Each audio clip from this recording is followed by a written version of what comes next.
കുറെ വർഷം മുന്നേ ഒരു സിനിമ എഴുതുക അതന്ന് പകർത്തിറങ്ങുന്ന അന്നത് നടന്നില്ല. പിന്നെ മഹേശ്വരൻ ഈ സിനിമ ചങ്ങാതി പൂച്ചയൊക്കെ ചെയ്തെന്ന് പറഞ്ഞാൽ മഹേശ്വരൻ മലയാളത്തിലെ ഭയങ്കര അറിയപ്പെടുന്ന ഭയങ്കര തിരക്കുള്ള ഒരു ചീഫ് അസോസിയേറ്റ് ആ കാലത്ത് മഹേശ്വരനെ കേട്ടിട്ടുണ്ട് ഒരുപാട് മഹേശ്വരനെ പറ്റി.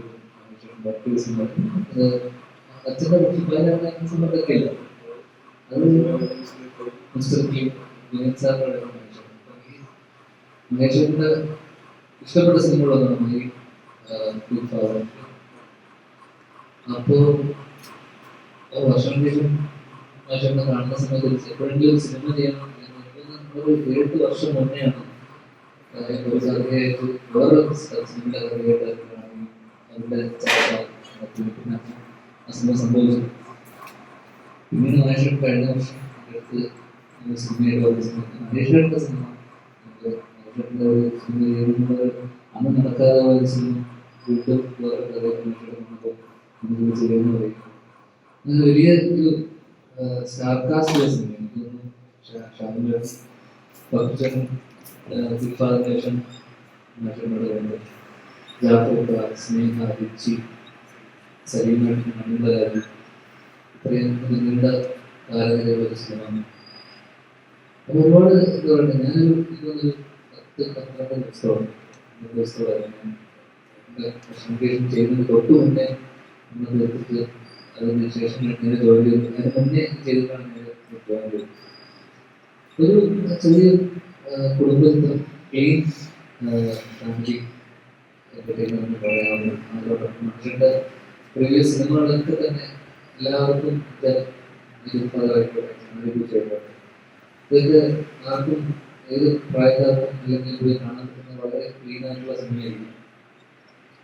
ആ രീതിയിൽ ഒരു എന്താ പറയണ്ടേ, ഒരു നൈസ് ഫാമിലി ഫീൽഡ് എന്റർടൈൻമെന്റ് ആയിരിക്കും കുടുംബശ്രീ. രഞ്ജൻ US ഭയങ്കര പാഷനേറ്റ് ആയിട്ടുള്ള ഫിലിം പ്രൊഡ്യൂസറാണ്. സിനിമയോടുള്ള സിനിമ അധികം കാണാറില്ല. സിനിമ കാണാറില്ലെങ്കിൽ പോലും സിനിമയോടും സിനിമക്കാരോടൊക്കെ ഭയങ്കര ഇഷ്ടവും ഇഷ്ടം കൊണ്ട് സിനിമയിലേക്ക് വന്ന ആളാണ്. രഞ്ജന്റെ ഒരു ക്രൂഷ്യൽ പ്രധാന കഥാപാത്രത്തെ അവതരിച്ചിട്ടുണ്ട്. നാട്ടിലെ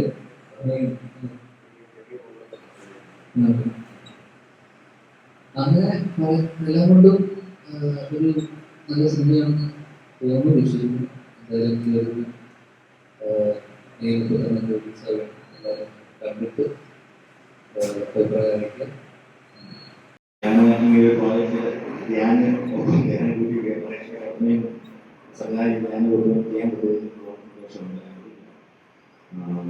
ഈ പ്രോജക്റ്റ് ഇതൊരു ഉത്സവം പോലെയായിരുന്നു ചെയ്തത്. എന്ന് പറയുന്നത് എൻ്റെ ജീവിതത്തിലെ ഒരു നല്ല എക്സ്പീരിയൻസ് ആയിരുന്നു. അപ്പോൾ ഇത് ഇനിയും കണ്ടിന്യൂസ് ആയിട്ട് ചെയ്യാൻ എനിക്ക് ആഗ്രഹമുണ്ട്. ഇനിയും ചെയ്യും. 4ാമത്തെ സിനിമ ചെയ്യാനായിട്ട് ചേർന്ന് സ്നേഹിക്കുന്നതാണോ പൈസ വന്നിട്ടുണ്ട്, കൂടെ വന്നിട്ടുണ്ട്. ഞാനിപ്പം കുറച്ച് ചോദിക്കാം, പൈസയോട് ചോദിക്കാം. കുറെ വർഷം മുന്നേ ഒരു സിനിമ എഴുതുക അതന്ന് പകർത്തിറങ്ങുന്ന അന്നത് നടന്നില്ല. പിന്നെ മഹേശ്വരൻ ഈ സിനിമ ചങ്ങാതി പൂച്ചയൊക്കെ ചെയ്തെന്ന് പറഞ്ഞാൽ മഹേശ്വരൻ മലയാളത്തിലെ ഭയങ്കര അറിയപ്പെടുന്ന ഭയങ്കര തിരക്കുള്ള ഒരു ചീഫ് അസോസിയേറ്റ് ആണ്. ആ കാലത്ത് മഹേശ്വരനെ കേട്ടിട്ടുണ്ട് ഒരുപാട് മഹേശ്വരനെ പറ്റി. മഹേശ്വരൻ ഡോക്ടേഴ്സിന് അച്ഛൻ്റെ സമയത്തൊക്കെ ഇല്ല. അത് മിസ്റ്റർ ക്ലീൻ വിനയൻ സാറിനോട് മഹേശ്വരൻ്റെ ഇഷ്ടപ്പെട്ട സിനിമകളൊന്നാണ് ഈ അപ്പോ വർഷങ്ങൾക്ക് ശേഷം മഹേശ്വരനെ കാണുന്ന സമയത്ത് എപ്പോഴെങ്കിലും ഒരു സിനിമ ചെയ്യണം ഒരു 8 വർഷം മുന്നെയാണ് ഒരു കഥയായിട്ട് വേറെ സിനിമയുടെ കഥയായിട്ട് അതിന്റെ ചർച്ച ആ സിനിമ സംഭവിച്ചു. പിന്നീട് മഹേശ്വരൻ കഴിഞ്ഞ വർഷം അടുത്ത് സിനിമയുടെ മഹേശ്വരന്റെ സിനിമ മഹേശ്വരന്റെ ഒരു സിനിമ ചെയ്യുന്നത് അന്ന് നടക്കാതെ ഒരു സിനിമ വീണ്ടും വേറെ കഥകൾ ചെയ്യുമെന്ന് പറയും. അങ്ങനെ വലിയ ഒരു സ്റ്റാർ കാസ്റ്റ് സിനിമ എനിക്ക് തോന്നുന്നു.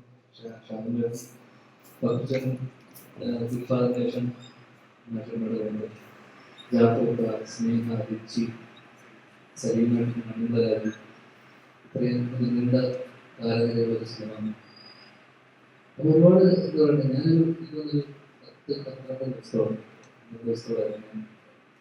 പ്രസന്റേഷൻ ചെയ്യുന്നതിന് തൊട്ട് മുന്നേ നമ്മൾ എടുത്തിട്ട് അതിന് ശേഷം ഇങ്ങനെ ജോലി ചെയ്തു. അതിന് മുന്നേ ചെയ്തിട്ടാണ് ജോയിൻ ചെയ്തത്. ഒരു ചെറിയ കുടുംബത്തിൽ ക്ലീൻ ഫാമിലി എന്റർടൈൻമെന്റ് പറയാവുന്ന അതിലൂടെ മനുഷ്യരുടെ പ്രീവിയസ് സിനിമകളൊക്കെ തന്നെ എല്ലാവർക്കും ഇതൊക്കെ ആർക്കും ഏത് പ്രായക്കാർക്കും അല്ലെങ്കിൽ പോയി കാണാൻ പറ്റുന്ന വളരെ ക്ലീൻ ആയിട്ടുള്ള സിനിമയായിരിക്കും. ആ രീതിയിൽ ഒരു എന്താ പറയണ്ടേ, ഒരു നൈസ് ഫാമിലി ഫീൽ ആയിരിക്കും കുടുംബശ്രീ. രഞ്ജൻ US ആണ്. രഞ്ജൻ ഭയങ്കര പാഷനേറ്റ് ആയിട്ടുള്ള ഫിലിം പ്രൊഡ്യൂസറാണ്. സിനിമയോടുള്ള എനിക്ക് തോന്നുന്നു രഞ്ജൻ സിനിമ അധികം കാണാറില്ല. സിനിമ കാണാറില്ലെങ്കിൽ പോലും സിനിമയോടും സിനിമക്കാരോടൊക്കെ ഭയങ്കരമായിട്ടുള്ള ഇഷ്ടം കൊണ്ട് സിനിമയിലേക്ക് വന്ന ആളാണ്. രഞ്ജൻ്റെ ഒരു ക്രൂഷ്യൽ പ്രധാന കഥാപാത്രത്തെ അവതരിച്ചിട്ടുണ്ട്. രഞ്ജൻ ആദ്യമില്ലേ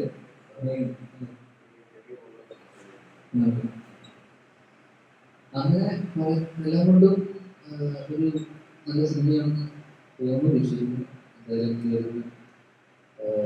ഈ ഒരു എല്ലാവരും കണ്ടിട്ട് അഭിപ്രായം അറിയിക്കുക. മഹേഷിന് ഞാനിത് കിട്ടാൻ തോന്നി, അതുകൊണ്ട് ഞാൻ എടുത്തു. മഹേഷിന്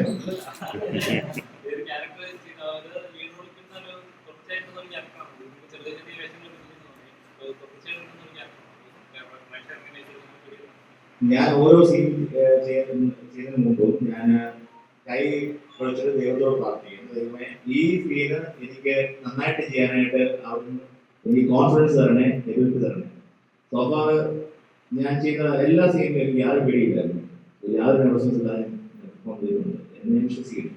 ഇനി ഓഡിയൻസ് ആണ് അത് എൻ്റെ അഭിപ്രായം പറയേണ്ടത്. എനിക്ക് തോന്നുന്നു അവനൊരു ചെറിയൊരു ഡബ്ബയിൽ നമ്മൾ ഇതും മൂന്നാറിലായിട്ടുള്ള സമയത്തായിട്ടും നമ്മൾ എനിക്കൊരു നമ്മുടെ ബോട്ടിലിന്റെ ഒക്കെ ക്യാപ്പിൽ നമ്മളിങ്ങനെ വെച്ചു കൊടുക്കില്ല, അതിൽ വെച്ചാൽ തന്നെ അവൻ ഫിറ്റ്. അപ്പൊ അങ്ങനെയുള്ള അല്ല, അതൊക്കെ നമ്മൾ വെറുതെ തമാശക്കെന്ന് പറഞ്ഞു. അവന്റെ സിനിമ ഓടുക എന്നുള്ളതൊക്കെ അവനൊക്കെ നമ്മുടെ കൂടെ നമ്മളൊക്കെ ഒരുമിച്ച് വന്നതല്ലേ. അവന്റെ സിനിമ ഓടുക എന്നുള്ളത് ഏറ്റവും വലിയ സന്തോഷമല്ലേ നമ്മളല്ലേ. ഫാമിലി സ്റ്റാർ എന്നാണ് ഇപ്പൊ പുള്ളി അറിയപ്പെടുന്നത്. അവൻ തന്നെ വിളിക്കുന്നത് രാജേട്ടൻ വരെ അങ്ങനെയാണ് ഇൻട്രൊഡ്യൂസ് നല്ല ചെയ്യുന്നത്.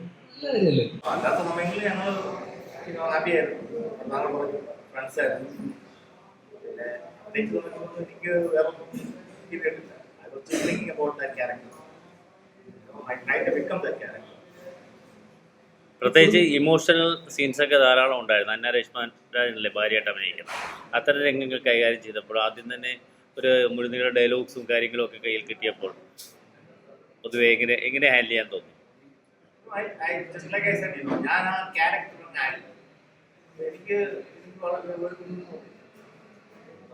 ഞാൻ ഡെഡി പീറ്റർ എന്നുള്ള സംഭവം, ഡെഡി പീറ്റേഴ്സ് എന്നുള്ള സംഭവം ഞാൻ കൊണ്ട് മറന്നു. I became Sunny. It was so easy. So whatever Sunny felt in that movie, I felt.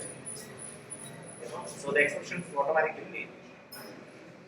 Okay, ഇനി നിർമ്മാതാവിലേക്ക് വരാം. ഈ ഒരു ഇൻഡി ഫിലിംസ് ബാനർ നിർമ്മിച്ചു ഒരു കൂട്ടം താരങ്ങളുള്ള ചിത്രം, പുതുമുഖ ചിത്രമല്ല. അപ്പോൾ ശരിക്കും ഒരു ആദ്യം കടന്ന ഒരു നിർമ്മാതാവിനെ സംബന്ധിച്ച് ബജറ്റ് ഒരു പ്രശ്നം തന്നെയായിരിക്കും. ഇങ്ങനെ ഒരു ചിത്രം ചെയ്യുമ്പോൾ എല്ലാം താരങ്ങൾ തന്നെയാണ്. ഇവരെ മെയിൻറ്റെയിൻ ചെയ്ത ഒരു ചിത്രം ചെയ്തപ്പോൾ നമ്മുടെ കറക്റ്റ് നമ്മൾ ഉദ്ദേശിച്ച രീതിയിലുള്ള ബജറ്റിൽ തന്നെ തീരാൻ പറ്റിയോ?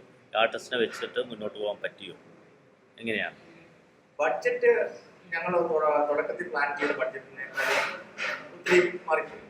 ബഡ്ജറ്റിനേക്കാളും കൂടുതൽ ഇമ്പോർട്ടൻ്റ് ആയിട്ട് ഞങ്ങൾ ഉദ്ദേശിച്ച രീതിയിൽ പടം നോക്കും, അതിൽ ബെറ്റർ ആയിട്ട് സാറ്റിസ്ഫാക്ഷൻ. എൻ്റെ അടുക്കെ ആദ്യം മഹേഷ് ചേട്ടനും ഇതിൻ്റെ സ്ക്രിപ്റ്റ് റൈറ്റർ ആയിട്ടുള്ള ശ്രീകുമാർ അറക്കൽ ഒരു രണ്ടുപേരോട് ഈ കഥ പറഞ്ഞു. വളരെ ഒരു സിമ്പിൾ കഥ, ഒരു സാധാരണക്കാരൻ്റെ കഥയായിട്ടിരുന്നു. അതുകൊണ്ട് തന്നെ എനിക്ക് ആ സ്റ്റോറി ആയിട്ടൊരു അഫെക്ഷൻ. അപ്പൊ ഞാൻ കുറച്ചു നേരം അത് കേട്ട് വരുന്നു. ഞാൻ വിചാരിച്ചു ഈ ഇതെന്ന് പറഞ്ഞാല് ഞാനിപ്പോ ഞാൻ സിനിമ കാണുന്നത് ഇപ്പൊ വൈകിട്ട് ആഹാരം കഴിക്കുമ്പോഴത്തേക്ക് ടി വി പോകണം, ഒന്ന് രണ്ട് മൂവീസ് സ്ട്രീമിങ്ങിലുള്ള ഒന്ന് രണ്ട് മൂവീസ് ഇഷ്ടമുള്ള സാധനം അവസാനം നമ്മൾ വാച്ച് ചെയ്യും.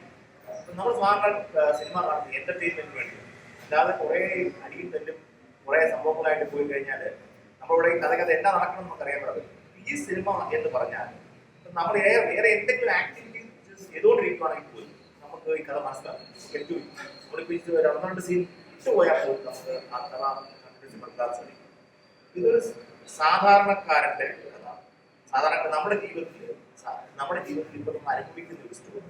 അപ്പം സോഷ്യൽ മീഡിയയുടെ ആ കൂട്ടും കൊണ്ട് സാധാരണ കുടുംബങ്ങളിൽ ഉണ്ടാകുന്ന issues, social media, social interactions, പിന്നെ റിലീജിയസ് അഫയേഴ്സ്, അങ്ങനെയുള്ള കാര്യങ്ങൾ അതിലൂടെ എല്ലാം കൊണ്ടും സാധാരണക്കാരുടെ ഫാമിലിയിൽ ഉണ്ടാകുന്ന ഇഷ്യൂസ് നമ്മൾ പലപ്പോഴും വീട്ടിൽ സ്പെൻഡ് ചെയ്യാൻ ഉദ്ദേശിക്കുന്ന സമയങ്ങളെല്ലാം നമ്മൾ മറ്റുള്ള കാര്യങ്ങൾക്ക് വേണ്ടി സ്പെൻഡ് ചെയ്യുമ്പോൾ, ഇപ്പം ഒരു ഹസ്ബൻഡ് അവൻ വർക്ക് ചെയ്ത് അവൻ വീട്ടിലേക്ക് കയറി വരുമ്പോൾ ആരോടൊക്കെ സംസാരിക്കാൻ വിചാരിക്കുമ്പോൾ ഒന്നെങ്കിൽ ഭാര്യയുടെ ചെവിയില് ഇയർഫോൺ വെച്ചിരിക്കും, മക്കളോട് ചോദിക്കുമ്പോൾ അവരെല്ലാം ഇയർഫോൺ വെച്ചുകൊണ്ട് സെൽഫോണിലായിരിക്കും.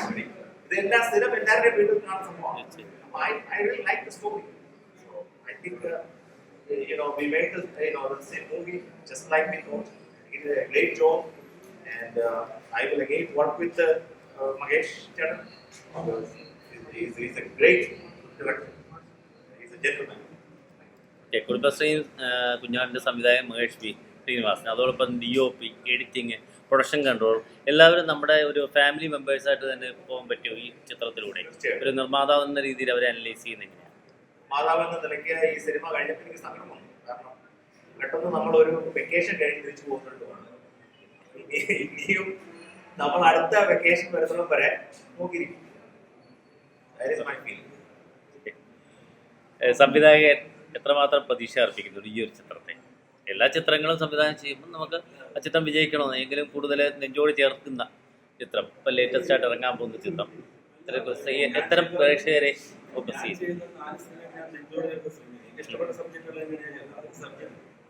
ഹിറ്റുണ്ട്, സൂപ്പർ ഹിറ്റ് ഉണ്ട്, പോപ്പുണ്ട്. ഇത് ഞാൻ ഇതിന്റെ ഇൻട്രസ്റ്റ് ഞാൻ പറഞ്ഞില്ല, നേരത്തെ പറഞ്ഞ പോലെ കാക്കയ്ക്കും കല്ലിനും കൊടുക്കുന്നതിന് ഇത് സിനിമ നമ്മൾ ചെയ്യുമ്പോൾ നമ്മുടെ ഇഷ്ടത്തിന് നമുക്ക് നല്ലതെന്ന് തോന്നുന്ന കാര്യമാണ് നമ്മൾ ചെയ്യുക. പ്രേക്ഷകരിലേക്ക് എത്തുമ്പോഴാണ് അതിന്റെ റിസൾട്ട്. ഒരു കഥ നമ്മൾ സെലക്ട് ചെയ്യുന്നു, അത് പ്രൊഡ്യൂസർക്ക് പറയുന്നു, പ്രൊഡ്യൂസർക്ക് ഇഷ്ടപ്പെട്ടാൽ സിനിമ ഉണ്ടാവും. അത് നമ്മളൊരു ആർട്ടിസ്റ്റോട് പറയുന്നു, ആർട്ടിസ്റ്റിനോട് സിനിമ ഉണ്ടാവും. അപ്പൊ ഇവർക്ക് എല്ലാവർക്കും ഇഷ്ടപ്പെടുന്ന സാധനമാണ് സിനിമയായിട്ട് ഇതൊരു പ്രോഡക്റ്റായിട്ട് പുറത്തു വരുന്നത്. അതിൽ ചിലപ്പോൾ പുറത്ത് പ്രേക്ഷകർക്ക് സ്വീകരിക്കാതിരിക്കാം, മിക്സഡ് അഭിപ്രായങ്ങൾ ഉണ്ടാവാം, സ്വാഭാവികം. പക്ഷെ എന്നെ സംബന്ധിച്ച് ഈ സിനിമ ഞാൻ മാക്സിമം എൻ്റെ 100% എഫർട്ട് ഞാൻ നന്നാക്കാൻ ശ്രമിച്ചിട്ടുണ്ട്. അതിന്റെ റിസൾട്ട് പ്രേക്ഷകർക്ക്. എത്തരം ഓഡിയൻസിനെ ഫോക്കസ് ചെയ്യുന്നു? ഞാൻ സ്വാഭാവികമായിട്ടും ഫാമിലി ഓഡിയൻസ്.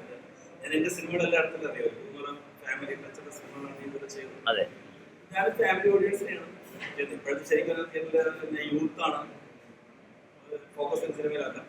ഇത് ശരിക്കും ഒരു ഫാമിലി ഓറിയന്റഡ് സിനിമ. ഇത് വന്ന് അഭിപ്രായം അറിഞ്ഞ് ഫാമിലി വന്ന് കാണുന്ന സിനിമ, കണ്ടിട്ട് അഭിപ്രായം പറയണമെന്നുള്ളതാണ്. സിനിമ ഒരിക്കലും ഒരു മോശമായ സിനിമയല്ല എന്നാണ് വിശ്വാസം. ഈ കുടുംബശ്രീയും കുഞ്ഞാടും അങ്ങനെ പേര് ഉണ്ടാവാനെന്താണ്? എന്തെങ്കിലും കഥപരമായിട്ടാണോ അതോ അങ്ങനെ ഒരു വ്യത്യസ്തമായ പേരാണ്? സാറാണ് ഈ പേര് സജസ്റ്റ് ചെയ്തത്. എന്നോട് ഈ കഥ വന്ന് ഡയറക്ടർ മഹേഷും ചേട്ടനും ശ്രീകുമാർ അറയ്ക്കുന്നത് സ്ക്രിപ്റ്റ് റൈറ്ററും പറഞ്ഞപ്പോൾ എനിക്ക് വളരെ ഇഷ്ടപ്പെട്ടു. ഞാൻ കഥ കേട്ടു. അതിലേക്ക് ഞങ്ങളങ്ങനെ ചിന്തിച്ചു എന്ത് പേരിടും, ഈ കഥയ്ക്ക് എന്ത് പേരിടണം. പല പല സജഷൻസ് ഉണ്ടായി. അങ്ങോട്ട് ഞങ്ങൾ ബ്രെയിൻ സ്റ്റോം ചെയ്തു, പല പല സജഷൻസ് വന്നു. പിന്നെ ഞാനിങ്ങനെ ഒന്ന് രണ്ട് പേര് സജസ്റ്റ് ചെയ്തു. അപ്പം അതിനകത്ത് ഓക്കെ, കുടുംബസ്ത്രീ, ഒരു കുടുംബിനി, അവള് സോഷ്യലി ആക്റ്റീവാണ്. അവിടെ കുടുംബത്തിലുണ്ടാകുന്ന ബുദ്ധിമുട്ട്. അതുപോലെ തന്നെ ഒരു കുടുംബിനി അവള് റിലീജിയസ് ആക്ടിവിറ്റിയിൽ പോകുമ്പോൾ അവളൊരു സാധാരണ ഒരു കുടുംബ സ്ത്രീ ആരാധനയും കാര്യങ്ങളും ഒക്കെ ആയിട്ട് പോകുമ്പോഴാണ് അവിടെ ഒരു കുഞ്ഞാടായി പോകുന്നത്.